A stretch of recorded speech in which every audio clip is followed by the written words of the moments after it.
ಆತ್ಮೀಯರೇ, ನಾವು ನಮ್ಮ ಬದುಕಿನಲ್ಲಿ ಸುಖವಾಗಿ, ಸಂತೋಷವಾಗಿ ಹತ್ತಾರು ಕಾಲದವರೆಗೆ ಇರಬೇಕಾದರೆ ನಮಗೆ ಆಹಾರ ಭಾಗ್ಯವು ಅಷ್ಟೇ ಮುಖ್ಯ. ಇಂಥ ಒಂದು ಅತಿ ಮುಖ್ಯವಾದ ಆರೋಗ್ಯವನ್ನು ಕಾಯ್ದುಕೊಳ್ಳುವುದು ಹೇಗೆಂಬ ಕೆಲವೊಂದು ಗುಟ್ಟುಗಳನ್ನು ನಿಮಗೆ ಹೇಳಲು ಬಯಸುತ್ತೇನೆ. ಪ್ರತಿದಿನ ಊಟದಲ್ಲಿ ಅತಿಯಾಗಿ ಸೊಪ್ಪು ಇರಬೇಕು.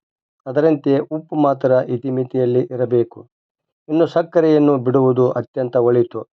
ಹಾಗೆಯೇ ಅಪರೂಪಕ್ಕೊಮ್ಮೆ ಬಿಳಿ ಅಕ್ಕಿಯ ಅನ್ನವನ್ನು ಊಟ ಮಾಡಬೇಕು. ಆದರೆ ಪ್ರತಿದಿನ ಜೋಳದ ನುಚ್ಚು ಮಜ್ಜಿಗೆಯನ್ನು ಸೇವಿಸಿದರೆ ನಮ್ಮ ಆರೋಗ್ಯ ಗಟ್ಟಿಮುಟ್ಟಾಗಿರುತ್ತದೆ.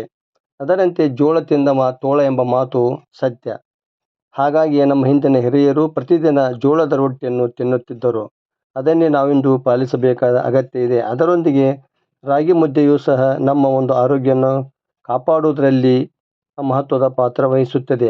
ಅದರಂತೆ ಊಟದಲ್ಲಿ ನಾರಿನ ಪದಾರ್ಥ ಹೆಚ್ಚಿಗೆ ಇರಬೇಕು. ಎಲ್ಲಕ್ಕಿಂತ ಮುಖ್ಯವಾಗಿ ಹಸಿದಾಗ ಮಾತ್ರ ನಾವು ಊಟವನ್ನು ಮಾಡಿದರೆ ನಮಗೆ ಆರೋಗ್ಯ ಭಾಗ್ಯ ಲಭಿಸುವುದರಲ್ಲಿ ಯಾವುದೇ ಸಂದೇಹ ಇಲ್ಲ.